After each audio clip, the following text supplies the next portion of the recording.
अशाच नवनवीन व्हिडिओसाठी चॅनलला सबस्क्राइब करा, बेल आयकॉनवर प्रेस करा। नमस्कार, मी विनीत भावसर स्वागत करतो आपल्या सर्वांच्या युट्यूब चॅनल विनीत ट्युटोरियल्स वर। तर आजच्या व्हिडिओमध्ये आपण बघणार आहोत अप्लाइड मेकॅनिक्सचा पार्ट नंबर 2। तर ज्या विद्यार्थ्यांनी पहिला पार्ट बघितलेला नसेल तर अशा सर्व विद्यार्थ्यांसाठी डिस्क्रिप्शन मध्ये मी लिंक दिलेली आहे, त्यावर तुम्ही क्लिक करून तो पार्ट बघू शकता। चला तर मग आपल्या व्हिडिओला सुरुवात करूया। आणि जे विद्यार्थी या चॅनलवर नवीन असतील अशा विद्यार्थ्यांनी चॅनलला सबस्क्राइब करून द्या, बेल आयकॉनवर प्रेस करून द्या, कारण भविष्यामध्ये बरेचसे महत्त्वपूर्ण व्हिडिओ तुम्हाला या चॅनलच्या माध्यमातून मिळणार आहे, ज्यामध्ये वेगवेगळ्या कॉम्पिटिटिव्ह एक्झाम क्रॅक करण्याच्या ट्रिक्स, वेगवेगळ्या स्ट्रॅटेजी, त्याच्यानंतर गव्हर्नमेंट जॉबचा अभ्यास नेमका कसा करावा, सर्व गोष्टींचं मार्गदर्शन, त्यासोबतच नॉलेजेबल व्हिडिओ, वेगवेगळे फॅक्ट वगैरे सर्व काही गोष्टी तुम्हाला या चॅनलच्या माध्यमातून मिळणार आहे। त्या चॅनलला सबस्क्राइब करून द्या, बेल आयकॉनवर प्रेस करून द्या। चला तर मग विद्यार्थी मित्रांनो, आपल्या पार्टला सुरू करूया। आणि ज्या विद्यार्थ्यांना माझ्यासोबत संपूर्ण क्लास कंटिन्यू करायचा असेल तर डिस्क्रिप्शन मध्ये मी नंबर दिलेला आहे, त्यावर तुम्ही व्हॉट्सअप मेसेज करून प्रोसेस फॉलो करून आमच्या क्लासमध्ये जॉईन करू शकता। चला तर मग व्हिडिओला सुरुवात करूया। तर बघा, या ठिकाणी आपण मागच्या लेक्चरला बघितलं होतं मास आणि वेट यामध्ये काय डिफरन्स असतो। तर या ठिकाणी आज आपण बघणार आहोत की बेसिक युनिट म्हणजे फंडामेंटल युनिट आणि डिराइव्ह युनिट मध्ये नेमका काय फरक आहे। ठीक आहे, चला तर बघा, या ठिकाणी बेसिक युनिट, या बेसिक युनिटला आपण फंडामेंटल युनिट सुद्धा म्हणतो, फंडामेंटल युनिट सुद्धा म्हणतो, फंडामेंटल युनिट। आणि दुसरा आहे आपलं डिराइव्ह युनिट्स, डिराइव्ड युनिट्स। ठीक आहे, चला तर यामध्ये नेमका काय डिफरन्स आहे हे आजच्या लेक्चर मध्ये आपण बघणार आहोत। तर सर्वात पहिली गोष्ट बघा, हे ज्या विद्यार्थ्यांना समजेल ना त्या विद्यार्थ्यांना भविष्यातला जो पण काही प्रवास असेल त्यांचा इंजिनिअरिंगचा, हा एकदम सुखद प्रवास होईल। ठीक आहे ना, चला तर बघा, बेसिक युनिट म्हणजे नेमकं काय की जे युनिट कोणत्याही युनिटवर डिपेंड करत नाही। बघा, जे युनिट कोणत्याही दुसऱ्या युनिटवर डिपेंड करत नाही अशा युनिटला आपण काय म्हणतात, बेसिक युनिट किंवा फंडामेंटल युनिट। म्हणजे जे स्वतःची युनिट आहे, म्हणजे बघा आता मास आहे, जर समजा आपण ते मेजर करायचं झालं तर आपण किलोग्रॅम मध्ये मेजर करतो, तर हा किलोग्रॅम दुसऱ्या कोणत्या युनिटवर डिपेंड करतोय का? नाही। ठीक आहे, तर अशांना आपण काय म्हणतो, बेसिक युनिट किंवा फंडामेंटल युनिट। ठीक आहे, तर आपण बघून घेऊ, the units does not depend on any other unit is called basic unit। बरोबर आहे, म्हणजे जे दुसऱ्या कोणत्याही युनिटवर डिपेंड करत नाही अशा युनिटला आपण काय म्हणतो, बेसिक युनिट। ठीक आहे, तर या ठिकाणी आपण एक्झाम्पल म्हणू शकतो की आपण बघा, मास जो आहे तो आपण मेजर करतो किलोग्रॅम मध्ये किंवा ग्रॅम मध्ये। त्यानंतर आपण लेंथ मेजर करायची म्हटली तर आपण ती मेजर करतो मीटर मध्ये, सेंटीमीटर मध्ये, किलोमीटर मध्ये, जे पण काही असेल ते। ठीक आहे ना, चला त्यानंतर आपण टाइम मेजर करायचा म्हटला तर हा आपण मेजर करतो सेकंड मध्ये, मिनिट मध्ये, तास मध्ये, बरोबर आहे, अवर्स मध्ये आपण करू शकतो। पण मला हे सांगा, आता जर समजा मी मास मेजर केला केजी मध्ये, तर हा केजी या मीटरवर डिपेंड आहे का? नाही, बिलकुल नाही। जर समजा मी लेंथ मेजर केली मीटर मध्ये, तर हा मीटर या केजी वर डिपेंड आहे का? नाही। या सेकंड वर डिपेंड आहे का? नाही। म्हणजे तो त्याचं सेल्फ युनिट आहे, स्वतःचं युनिट आहे, तो दुसऱ्या कोणत्याही युनिटवर डिपेंड नाही। या युनिटला आपण काय म्हणतात, बेसिक युनिट किंवा फंडामेंटल युनिट। ठीक आहे ना, चला आता बघा, यानंतर सर्वात महत्वाची गोष्ट म्हणजे डिराइव्ह युनिट्स म्हणजे काय। डिराइव्ह युनिट्स म्हणजे काय की जे डिराइव्ह केले गेलेले असतात, म्हणजे जे युनिट दुसऱ्या युनिटवर डिपेंड असतात त्यांना आपण काय म्हणतो, डिराइव्ह युनिट्स। म्हणजे बघा काय, द युनिट्स डिपेंड्स अपॉन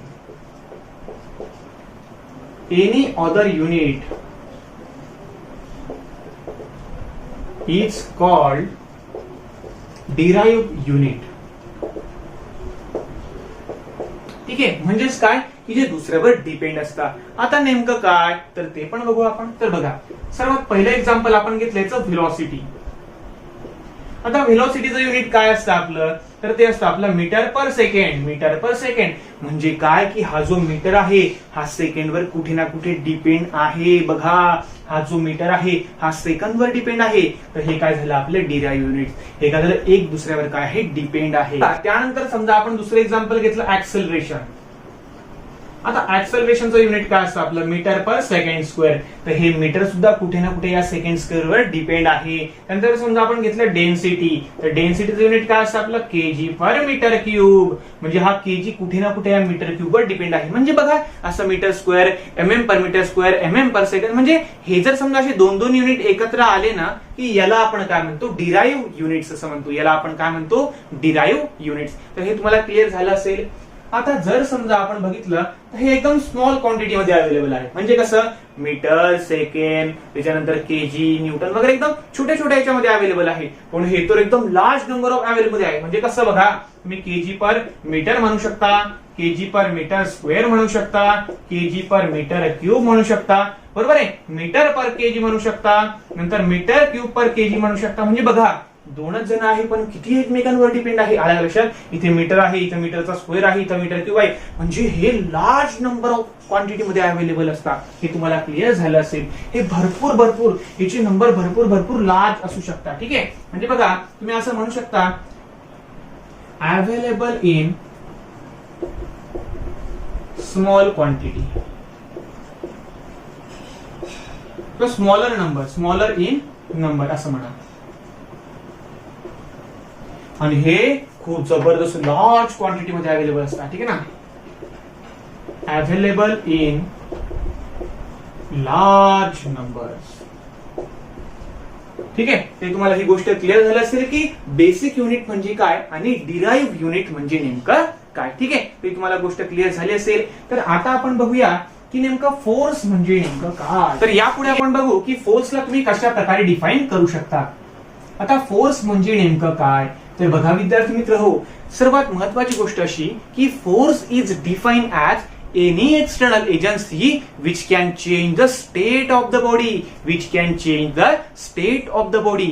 म्हणजे नेमकं काय की एनी एक्सटर्नल एजन्सी, अशी कोणतीही बाहेरील एखादी एनर्जी किंवा एजन्सी की जी काय करते या बॉडीची स्टेट चेंज करते, या बॉडीची स्टेट चेंज करते. आता स्टेट म्हणजे नेमकं काय बघा, आपले दोन प्रकारच्या स्टेट असतात. एक असते आपली रेस्ट आणि दुसरी असते आपली मोशन. एक असते रेस्ट आणि दुसरी असते आपली मोशन. रेस्ट म्हणजे काय स्थिर एका जागेवर. बरोबर आहे. म्हणजे बघा स्थिर कंडिशन मध्ये जर समजा एखादी गोष्ट असेल आणि त्याला आपण मोशन मध्ये आणत असेल, त्याला गतीमध्ये आपण जर समजा आणत असू तर त्याला आपण काय म्हणू फोर्स असं म्हणू. बघा आता सिंपल जी गोष्ट आहे, हा पेन आहे, या ठिकाणी मस्त हा पेन मी ठेवलेला आहे. बरोबर आहे. हा कसा आहे स्थिर कंडिशनवर आहे. बरोबर आहे. पण मी काय केलं याला उचलला आणि फेकून दिलं. याला काय केलं मी फेकलं. म्हणजे हा बिचारा मस्तपैकी रेस्ट कंडिशनवर होता.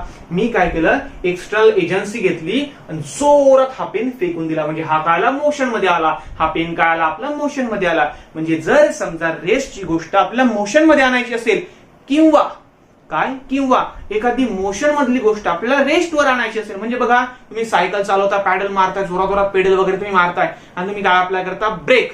तुम्ही ब्रेक दाबला की तुमची सायकल थांबते. म्हणजे काय की मोशनची गोष्ट जर तुम्हाला रेस्ट मध्ये आणायची असेल बरोबर आहे तर तुम्ही काय करता फोर्स अप्लाय करता. म्हणजे तुम्ही काय करता त्या ब्रेक पेडल जे असेल तुमचा तो ब्रेक तुम्ही जोरात दाबता, म्हणजे त्याच्यावर तुम्ही फोर्स अप्लाय करता. म्हणजेच काय की any external agency which can change the state of the body. म्हणजे जर समजा तुम्हाला रेस्टची गोष्ट मोशन मध्ये आणायची असेल किंवा मोशन मधली गोष्ट किंवा मोशन मधली बॉडी तुम्हाला रेस्ट मध्ये आणायची असेल तर तुम्हाला जी पण काही एक्सटर्नल एजन्सी लावावी लागेल, जी पण काही तुम्हाला एक्सटर्नल एजन्सी लावावं लागेल त्या एक्सटर्नल एजन्सीला आपण काय म्हणतो फोर्स असं म्हणतो. त्या एक्सटर्नल एजन्सीला आपण काय म्हणतो फोर्स असं म्हणतो. ठीक आहे. तर तुम्हाला ही पॉइंट क्लिअर झाला असेल. एनी एक्सटर्नल एजन्सी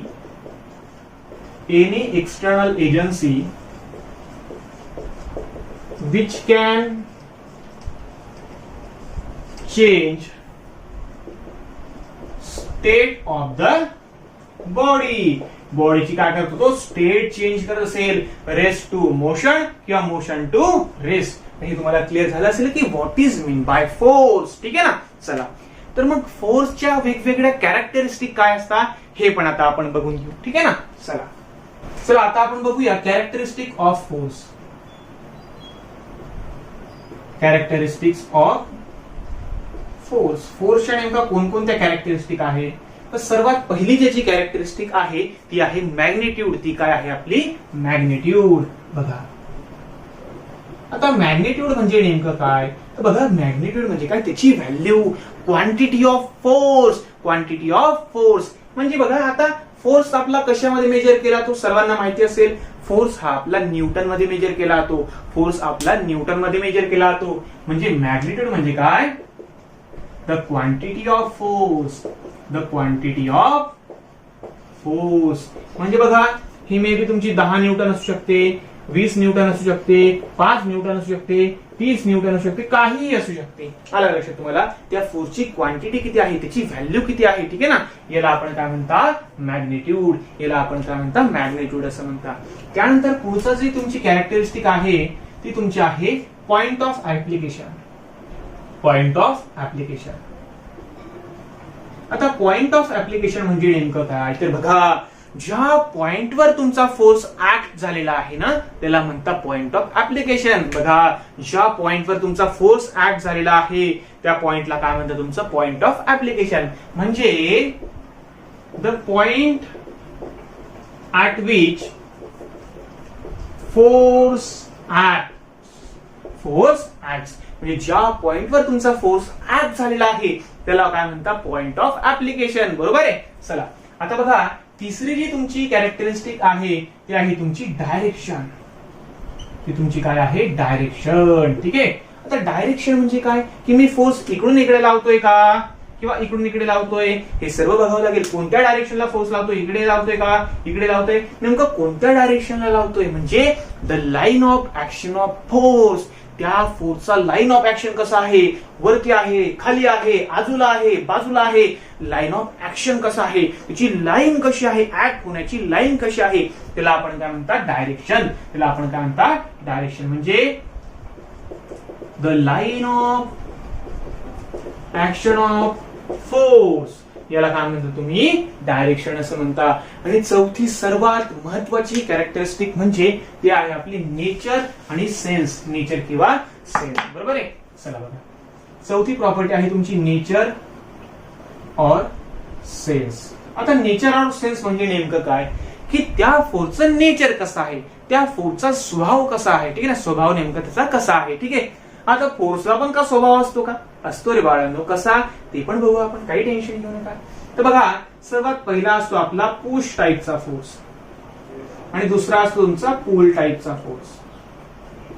आता पुश काय आहे, पुल काय आहे, बघा तुम्ही बऱ्याच वेळा काय झालं असेल की वेगवेगळ्या मॉलमध्ये तुम्ही गेला असाल आणि त्या ठिकाणी बघा दरवाज्यावर पुश आणि पुल दिलेलं असतं. बघा बघितलं असेल तुम्ही. तर 10 सेकंदासाठी, 10 पण जाऊ द्या, 5 सेकंदासाठी तुमचा डोकं जे असतं ना ते तुमचा जो माइंड असतो ते विचार करायला लागतो. अरे बाबा पुश आहे, पूल आहे, मग मी ओढू का ढकलू. तुम्हाला माहिती असतं पुश म्हणजे काय, ढकला, पूल म्हणजे काय, ओढा. तुम्हाला माहिती तर असतं, याचा अर्थ पण तुम्हाला माहिती असतो. पण तरी सुद्धा तुम्ही 5 सेकंदासाठी का होईना पण तुम्ही थोडंसं कन्फ्युज होतात, तुम्ही तुमच्या डोक्यावर ताण देतात. आणि बघा बेटा हे सर्वचे सर्व नेचर आपल्याला या ठिकाणी सुद्धा शिकायचं आहे की पुश म्हणजे काय आणि पूल म्हणजे काय. ज्या विद्यार्थ्याला पुश आणि पूल फोर्सचा कन्सेप्ट समजला या विद्यार्थ्याला तिसरा जो तुमचा चॅप्टर आहे कंपोजिशन अँड रिझोल्युशन जबरदस्त समजणार आहे. ठीक आहे ना. आणि हा कन्सेप्ट ज्याला समजला नाही त्या विद्यार्थ्याला पुढचे टॉपिक समजू शकत नाही. ठीक आहे ना. चला बघा तर पुश म्हणजे काय, ढकलणे. आता हे समजा आहे एखादा सरफेस आणि ही समजा आहे आपली बॉडी. तर जर समजा मी याला असं ढकलत असेल, याला मी काय करतोय, ढकलतोय. आलं लक्षात तुम्हाला. बघा म्हणजे सिंपलची गोष्ट, याला आपण असं पण दाखवू शकता. बघा ही एक सरफेस आहे, हा बिचारा एक माणूस आहे आणि हा काय करतोय, आपला याला ढकलतोय, हा काय करतोय, याला ढकलतोय. आलं लक्षात तुम्हाला. बघा दोघे हात लावलेने आणि या बॉडीला काय करतोय, हा ढकलतोय, या बॉडीला काय करतोय, हा ढकलतोय. बरोबर आहे ना. तर याला काय म्हणता, म्हणजे आपण याला असं म्हणू शकतो का, ही आपली बॉडी आहे आणि बघा याला तुम्ही काय करताय, असं ढकलताय, असं तुम्ही काय करताय, ढकलत आहे. या पॉइंटला तुम्ही काय करताय, ढकलताय. बरोबर आहे. चला तर याला तुम्ही काय म्हणशाल, पुश फोर्स. याला तुम्ही काय म्हणशाल, पुश फोर्स. ठीक आहे. त्याच अपोजिट बघा या ठिकाणी हा आपला सरफेस आहे आणि मी आता या बॉडीला ओढतोय. मी आता काय करतोय, या बॉडीला ओढतोय. म्हणजे बघा मी काय करतोय, या बॉडीला ओढतोय. कसं ते पण सांगतो तुम्हाला. बरोबर आहे. मी काय करतोय असं, म्हणजे पूर्ण अशी ओढतोय, ही बॉडी काय करतो, अशी ओढतोय, इकडे इकडे इकडे इकडे इकडे ओढतोय. ठीक आहे ना. ही झाली माझी दुसरी कंडिशन. म्हणजे कसं, हा माझा समजा आहे पॉइंट, हा आहे माझा फोर्स, हा आहे माझा फोर्स. बघा व्यवस्थित लक्ष द्या. या ठिकाणी आपण पॉइंटच्या दिशेने चाललेले आहे आणि या ठिकाणी आपण पॉइंटच्या विरुद्ध, पॉइंटच्या दूर चाललेले आहे. ठीक आहे ना. तर बघा बेटा, याला म्हणतात पुश फोर्स, याला म्हणतात पुल फोर्स.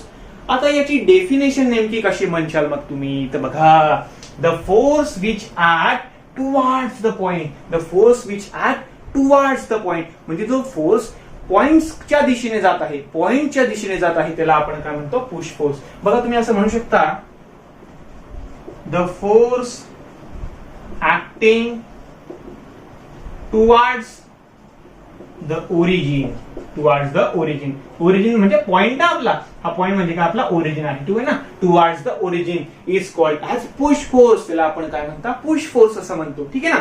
चला, आणि the force which act, the force acting away from the origin, away from the origin.